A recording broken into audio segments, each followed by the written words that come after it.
Halo, selamat pagi, siang, sore, malam. Bagaimana kabar Anda? Mudah-mudahan baik-baik saja. Kali ini tutorial ekstrim mainboard mati ini guys. Ada yang menyarankan itu coba untuk dicuci ya. Ini makanya antara ekstrim dengan frustasi. Ini beda-beda tipis. Karena ya sudahlah, rusak sekalian. Ini jangan ditiru kalau kalian masih misalnya sayang, mau diperbaiki ke tukang servisan atau gimana ya. Cuma kalau sudah mentok bisa dicoba seperti ini. Jadi ini sudah saya rendam dari pagi, sudah lebih dari 3 jam ini ya. Direndam pakai deterjen, terus disikat-sikat sampai bersih. Saya curiga mainboard yang dijual online shop itu yang second bekas itu kan bentuknya sangat bersih itu ya. Itu saya menduga juga mungkin dicuci ya. Jadi sebelum kalian mencuci, misalnya mau seperti saya ini, pastikan ini baterainya sudah dilepas ya. Baterai karena takutnya nanti ada yang terjadi korslet. Air itu kan merusak, selain membersihkan itu juga merusak musuh dari elektronik, musuh dari listrik itu kan air. Maka baterai harus dilepas, terus prosesor dilepas aja. Ini heatsink, ini pendingin chipsetnya juga saya lepas. Sebetulnya mainboard komputer itu 50% lebih itu kan dia sudah dilapisi menggunakan resin ya. Jadi sebetulnya jarang terjadi konslet ya. Maksudnya direndam air itu tidak otomatis menjadi rusak, itu enggak. Yang penting nanti setelah direndam, dicuci bersih, nanti harus dijemur sampai kering ya, harus benar-benar kering.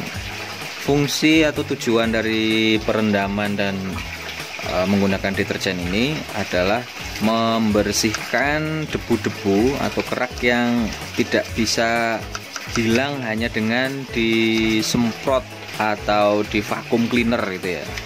Tapi kalau direndam pakai air, pakai deterjen itu benar-benar bisa bersih banget ini. Ini mainboard agak lama, meskipun belum jadul banget. Ini masih DDR3 ya.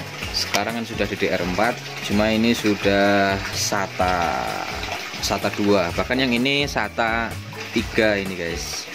Ini SATA 3 6 GB per second. Kalau ini mainboard Intel, soketnya LGA 1155. Kalau yang ini AMD punya, ini prosesor AMD, soket AM3 Plus sama DDR3. Oke, saya kira sudah cukup bersih, ini tinggal dibilas. Nanti setelah dibilas kita keringkan.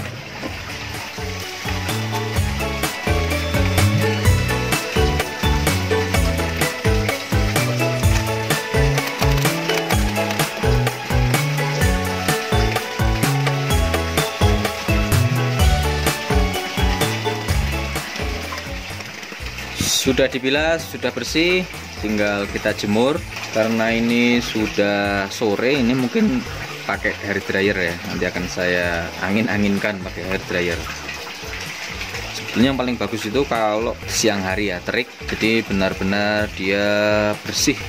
Kemudian keringnya itu kering karena matahari, jadi lebih merata, keringnya sempurna. Ini saya menggunakan pengering rambut, tapi tidak terlalu besar karena punyanya hanya ini. Sebetulnya bagusnya dijemur langsung di matahari ya. Cuma karena ini spekulasi, artinya saya juga nggak yakin ini akan berhasil. Setengah hati istilahnya. Ya udah, ini pakai hair dryer saja.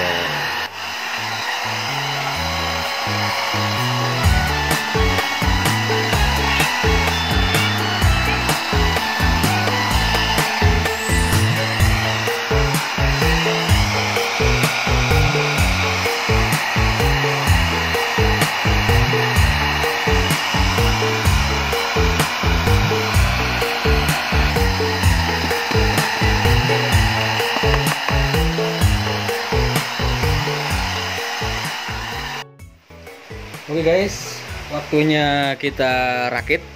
Cuma ini sebelum saya rakit, faedahnya ini saya bongkar bersihkan, ini jadi ketahuan ini elko nya ini tadi di bagian kakinya sini dia agak keluar gitu ya, berarti bisa dikatakan ini elko nya ini agak rusak ini guys.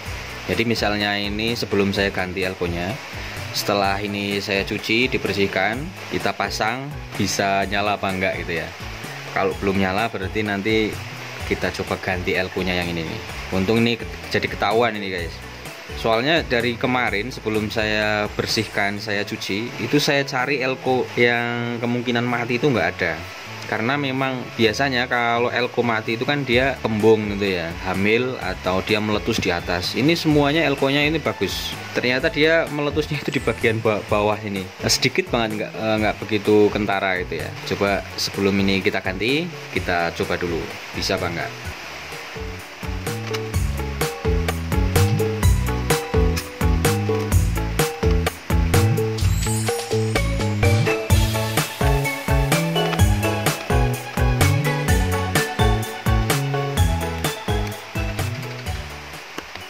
Prosesor kita pasang, prosesor AMD Phenom 2 ini guys.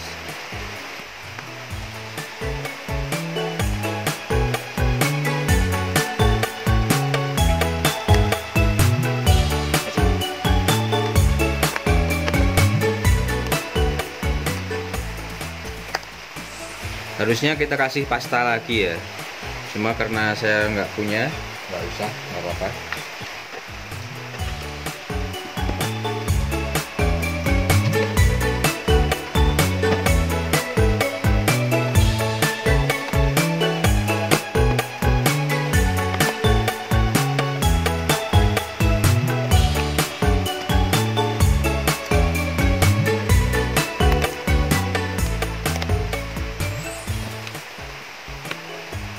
Oke, waktunya pengetesan. Bismillah, kita nyalakan power supply-nya. Berputar. Cuma memang tidak menyala di monitor ya. Monitornya tetap no signal. Sekali lagi.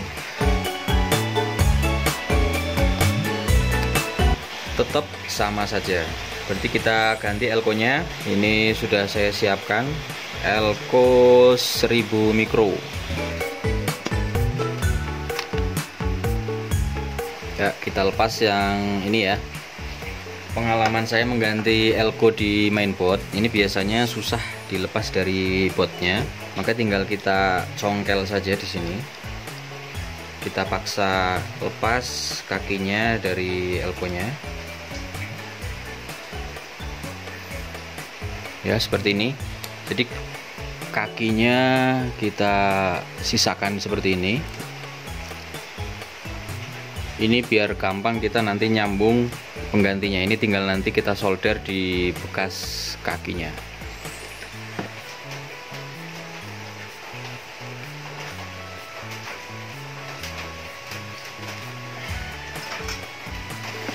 Oke guys, ini sudah terpasang.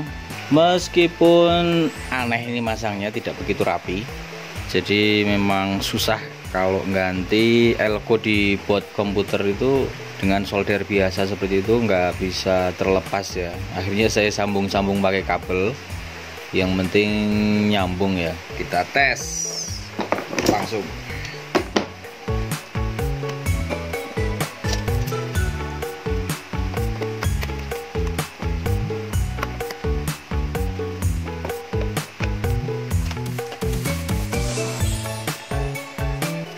Kita nyalakan.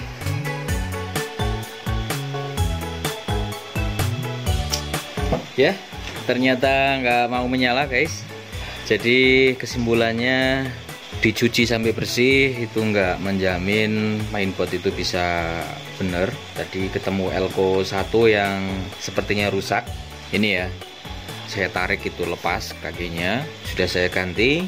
Ternyata tetap tidak mau ngangkat istilahnya ya, tidak mau masuk. Ini chipsetnya juga adem-adem aja, nggak anget. kayaknya sudah mentok ini, segala daya upaya sudah dikerahkan, tetap nggak mau nyala. Sepertinya memang harus nabung beli mainboard ya, nyari yang second-secondan mungkin ya, 200 atau 300 ribu dapat. Demikian, terima kasih sudah menonton video yang kurang menarik ini. Harapan saya dicuci bersih kemudian bisa. Untuk buat yang satunya, yang LGA 1155, ini belum bisa saya tes sekarang karena nggak ada prosesornya. Prosesornya sedang beli online saya pakai Celeron, murah, saya dapat harga 35.000. Rencana itu buat pengetesan ya. Nanti kalau ini mainboard jadi, saya mau carikan prosesor yang lumayan bagusan sedikit, karena ini mainboard 1155 itu yang nggak ketinggalan banget. Jadi nanti bisa dibelikan i5 atau i7 yang generasi ketiga, atau kita belikan Intel Xeon ya, mungkin harganya di kisaran budget 200 sampai 400, saya paling budgetnya segitu. Cuma ini buat ngetes aja dulu pakai Intel Celeron, apakah board ini setelah dicuci bisa nyala. Nantikan video selanjutnya pas pengetesan mainboard yang Intel ini yang AMD gagal. Terima kasih, bye bye.